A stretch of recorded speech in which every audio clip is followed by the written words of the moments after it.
Hey, everybody, welcome back to another episode of Let's Have Another Round. I'm your host, Tom Daniels, and today we're trying this out on YouTube. We're going to make this podcast also available as a video, and we'll see how well this turns out. Today, we are going to try East West Pale Ale. Let's see if I can get that to show up on there. East West Brewing Company right here in Saigon, Vietnam. They make a pale ale that we're going to give it a shot today. I have had their, uh, what's it called? I think it's called East West IPA. I've had that one before, but I have never rated this pale ale before, never really tasted it critically. So we're going to break into it. But before we do so, I went to their website, and here's what they have to say about their East West Pale Ale. It says, with inspirations from both sides of the world, our award-winning flagship craft beer, East West Pale Ale, provides a perfect balance of English malts with Australian and American hops. This delightfully crisp and handcrafted ale is the toast of Saigon. So, from the can, and you can see from the avatar from this week's episode, from the can, it says it's 6% ABV, and it's a 32 on the IBU scale, which is the International Bitterness Unit. From you guys that listen to me, usually the higher the IBU, the more I like it as far as a pale ale or an India pale ale. We had one this last week that was 102. And I really like that one, the Kurtz's Insane IPA from Heart of Darkness Brewing, also here in Saigon. The Heart of Darkness Brewery tasting room and this East West brewery tasting room are less than a mile from each other downtown Saigon. Been to them both, really like them both, great places to hang out. Kind of a upscale. I mean, at least the East West one is very much an upscale brewery, restaurant, etc. While Heart of Darkness is more of your traditional craft brewery place, kind of a craft brewery pub. They have food to eat as well, but it's not this upscale place that you get from the East West Brewing. Anyway, like I said, it's kind of an expensive restaurant downtown Saigon, but they do brew good beers. They have a large assortment of different kinds of beers, lots of different stouts, and I noticed they had a saison in a bottle that I'm hoping to get my hands on sometime. I may have to make a run down to District 1 so I can buy some of their beers and bring them home with me, put them in the fridge and chill them up really good, and then give them a whirl here on our podcast. But back to their website, here's what they have to say about their own pale ale. It says the aroma is floral and citrus, notes of stone fruit and lime. The flavor is mild honey, citrus zest, lightly toasted bread, refreshing, fairly dry, light to medium mouthfeel, pale gold color, IBU of 32, and ABV of 6%. So, having read to you what they have to say about it, let's try it out ourselves, right? So, let's crack this baby open. And go ahead and smell the can. Oh, the hops do smell delicious. Let's pour this baby up. There we go.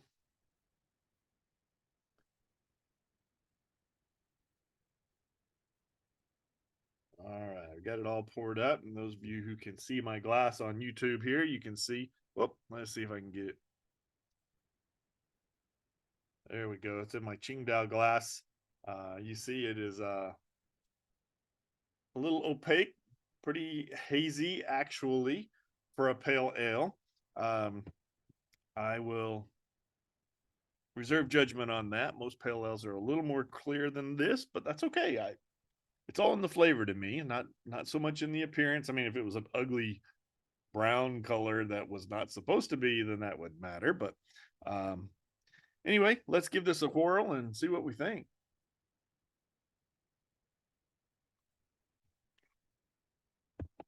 Yeah, pretty fruity actually. Fruit forward on the hops. I like it. Rather surprised it's only 32 on the IBU scale. Very hoppy, and but not real bitter. But I do taste the citrusy that comes out. This could pass as an IPA, a West Coast style IPA. Yeah, it's pretty good, folks. It's you see for those of you who can see, it has not retained a head. Um, I'm still learning to do this on my Zoom here to make this video podcast. But for those of you who can see, the head has mostly dissipated, almost entirely, and I just poured it right. So that's it would indicate to me it has a lot of hop oil in it. But anyway, the flavor is really very good. I like it.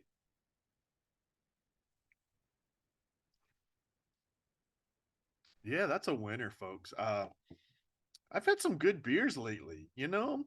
Um, I know I've had some poor reviews of some beers that I've bought here in the past. Usually they were kind of like mass marketed lagers or pilsners or whatever that just are made to suit the local market for cheap chug-a-lug beers. But the craft beers that I've had here have been actually quite good. Those of you who followed me for a while, I've reviewed some South Korean beers that you can get here at one of the local convenience stores. There's a chain of convenience stores here, originally from South Korea, and so you can always get South Korean style beers, South Korean brewed beers there. And I reviewed several of their beers here on my podcast. For those of you who may be new following me, you can go back, check out some of the earlier podcasts, see those South Korean beers that I purchased here in Saigon and reviewed while we were living here. And most of those I gave pretty high marks. This pale ale is actually very good. I'm very much a fan of it. I'm not surprised. I've been to the East West Brewery downtown in District 1. They do brew good stuff. They have an independent stout that I really ought to bring home a bottle of that and try it online with you guys, do it in the podcast. It doesn't. I remember the bottle. I remember being able to buy it on tap. They make a good porter that I've had before.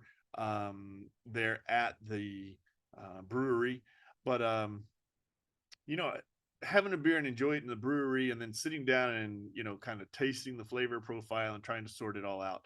Not always the same. And you get different impressions of it when you're drinking it a little more critically than when you're just sitting around drinking and watching a football game on the telly or something. But anyway, so you see how this is going. It's drinking down pretty good. Let me see if I can get it to show up on my screen here. And you see what I'm talking about, that it's rather opaque, very hazy, and it's not styled as a hazy IPA. So it's rather surprising to me, but maybe it's just because they have a lot of good hops in it. They talk about having English malts in it, but as hazy as that is, I would either guess that it has some wheat in it too, or some oats. But it's not real silky tasting on the mouthfeel, so I'm guessing it has no oats. Probably some wheat though.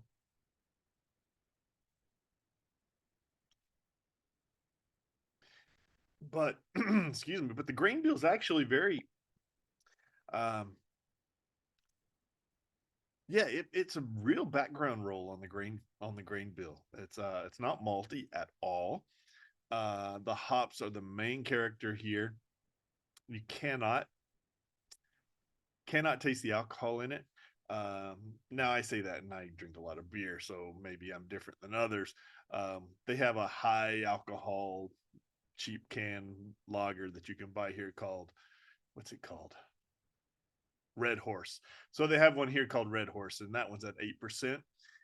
And it's not like an 8% masking the alcohol like you can get in an IPA or a good pale ale. That's an 8%. You taste the alcohol in it. Um, it's really not very good. Maybe I'll review it sometime. Maybe that'll be one of our let's have another round type of deals, and we'll do that one second. Let the alcohol kind of soak in, and we'll get a little more talkative when we do that one. But that's called Red Horse. It's brewed here locally. I think it's originally out of the Philippines, if I'm not mistaken. But San Miguel beers are brewed here. I think it's brewed by the same company. I'm not 100% sure. San Miguel beers are brewed here in Saigon as well. So you can get some of these other Southeast Asian beers that are brewed here locally by the local breweries. And San Miguel is one of those. I mentioned too, I think last time we were talking, San Miguel has a lychee flavored Pilsner that is very sweet, very fruity. And we'll talk about that one perhaps in the future. Today I went shopping for beers, not having decided which beer I was going to talk about today in our episode. And I went shopping for beers today, and I got some white ales, Vit beer, blanc, as they call it in French. So I got three different kinds, although I honestly believe they're all three made here in Saigon. We'll know about it when we do that. Maybe we'll do that one next. But I got three beers, a Hogarten white ale. I got one called 1667, which is supposed to be a French recipe. And then I got the San Miguel Blanc. So just at the little market today, saw some beers, thought, oh, what do I want to talk about in an upcoming episode? So that's one of my plans, is that we'll talk about those white ales here in the, I don't know, next couple of days. We'll try those out, maybe all at the same time. And if I can figure out this camera thing, maybe we'll figure out how to put them side by side and show the difference. White ales are never transparent, right? They're always very hazy looking. That's the wheat that's in them. The other things, some of them have oats, some of them don't. But the wheat always makes it, and the yeast combination always makes it a fairly hazy beer. So anyway, let's drink a little bit more of this pale ale from East West Brewing Company right here in Saigon.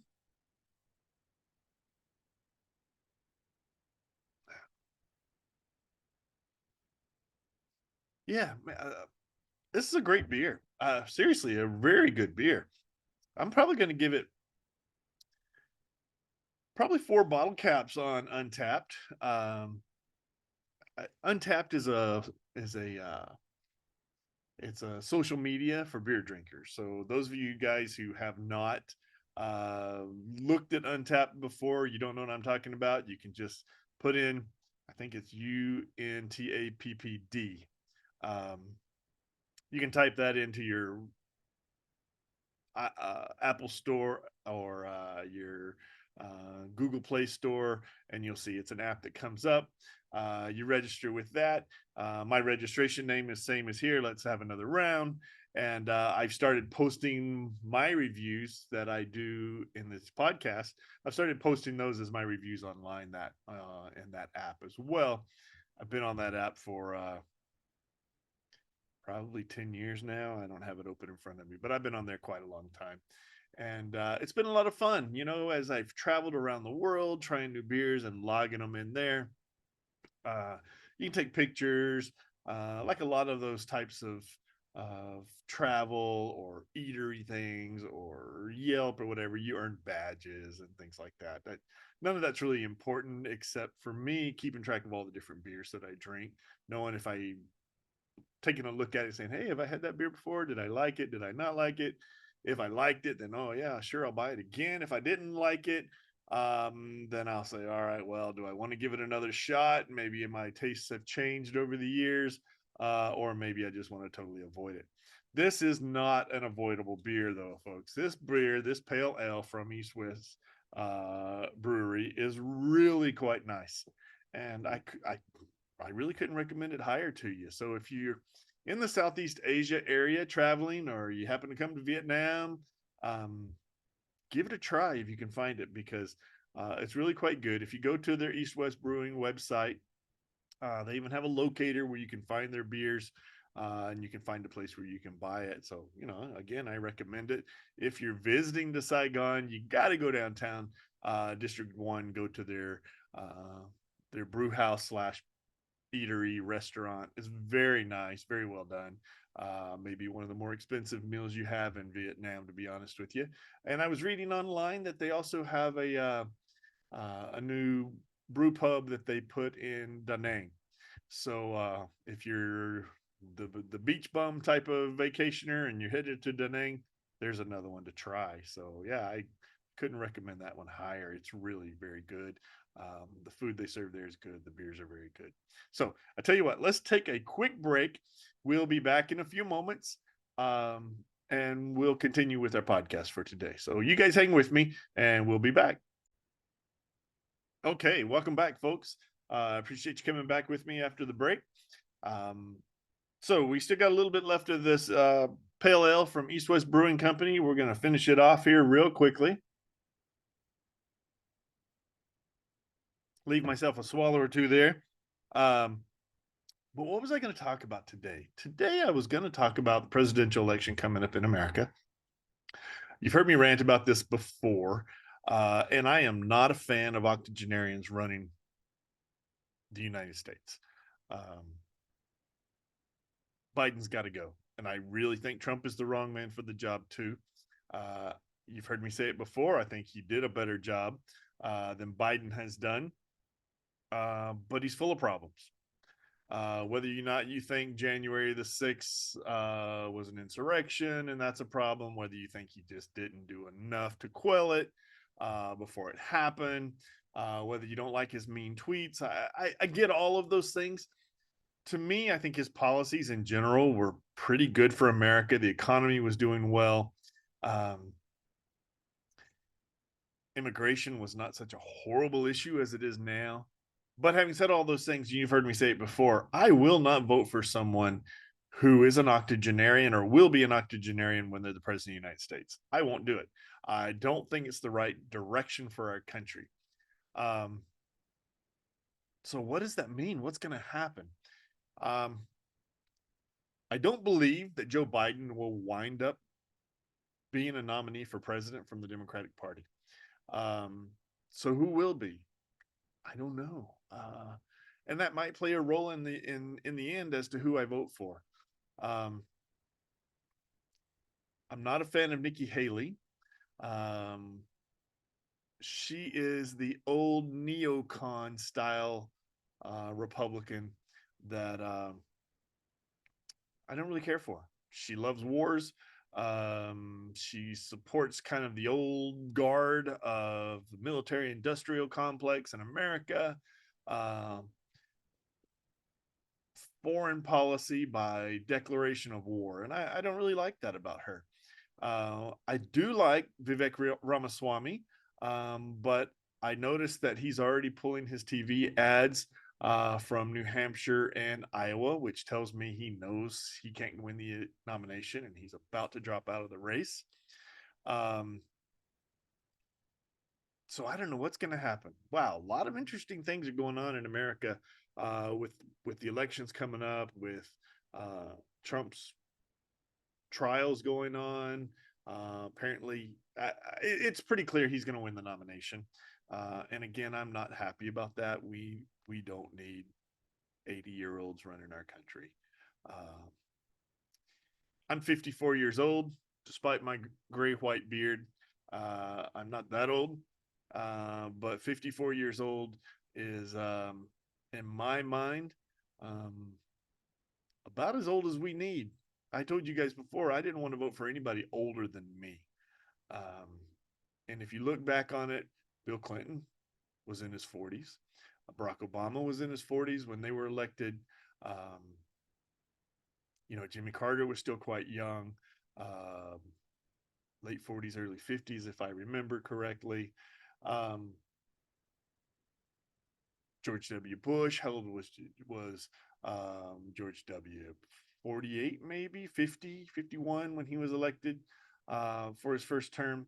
So that's what we need running our country. We need people who represent a younger, more vibrant demographic, for one thing, but more than that, we need somebody with the energy to run our country. And I have no faith no faith whatsoever in Joe Biden. And I just hope America survives through the next year of his presidency. Um, Kamala Harris has been a disaster. If you watch her on the news, if you watch her give an interview or a speech, she's a bumbling fool.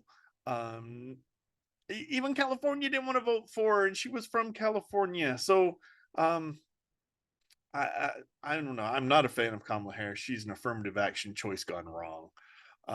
So all of those things question Biden's ability to make good decisions, and we don't need 4 more years of Biden. And like I said, Trump has better policies, but he he's very divisive, and we need America to be more united. So I don't know what's going to happen. Again, I'm a little bit sad that Vivek looks like he's about to drop out with the cancellation of his television ads, both in Iowa and in New Hampshire. It's pretty clear he's gone, um, and he's young. So he has quite a future ahead of him if he'll stick with politics. Um, but things are not looking good for him. Uh, and honestly, um, in my opinion, they're not looking good for the Republican Party at all, and they're even worse for the Democratic Party in America. So I don't know. You guys stay tuned. Follow what's going on. Make a decision on do we really need an 80-year-old running our country from either party? And if not, stand up, make a difference, make a choice of a younger generation that we've had in the past. And I just don't think someone as old as Trump or as old as Biden is leading our nation in the right direction. Um, so that's my rant about presidential politics. I was just thinking about it today because, like I said, I read in the news that Ramaswamy was cutting some of his television ads um, in these first two primary/caucuses, and that's just a sure sign that he's getting out. But nobody in the Republican Party is gonna beat Trump right now. So maybe it's all a moot point, right? Trump's going to get the nomination, and the real question is going to be who are the Democrats going to put up against him. And I don't know. It can't be Biden. So is it going to be Gavin Newsom? Is it going to be someone else? Is it going to be, I don't know, but Republicans like to fearmonger the issue and say it's going to be Michelle Obama. She has no political chops, so I don't see how that would be good for America either. Um, as inexperienced as her husband was when he was elected, at least he had served as a senator for a while. He knew a little bit more about um, the politics of running a government. Um, so anyway, that's my rant for today, folks. Back to the East West Pale Ale. It's good. It's really quite good. I couldn't recommend it higher. I really encourage you go find a can or a bottle. They market it in both, or go downtown and go to their pub and have some of the beer from tap because it's really very good.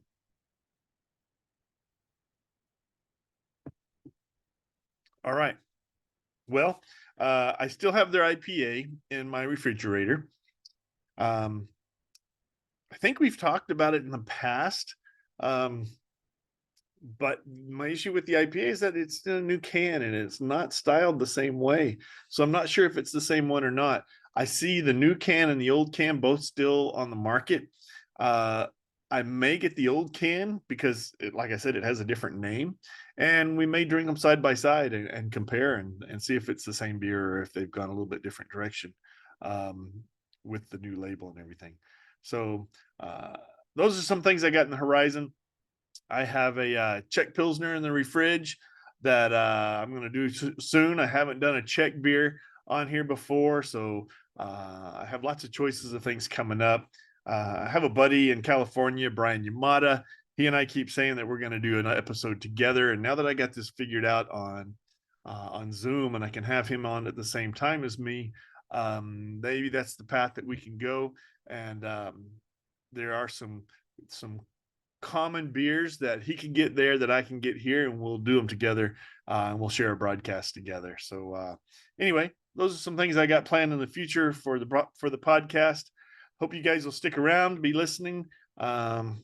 Subscribe, and we'll be all drinking beer and talking politics or religion or social issues or whatever.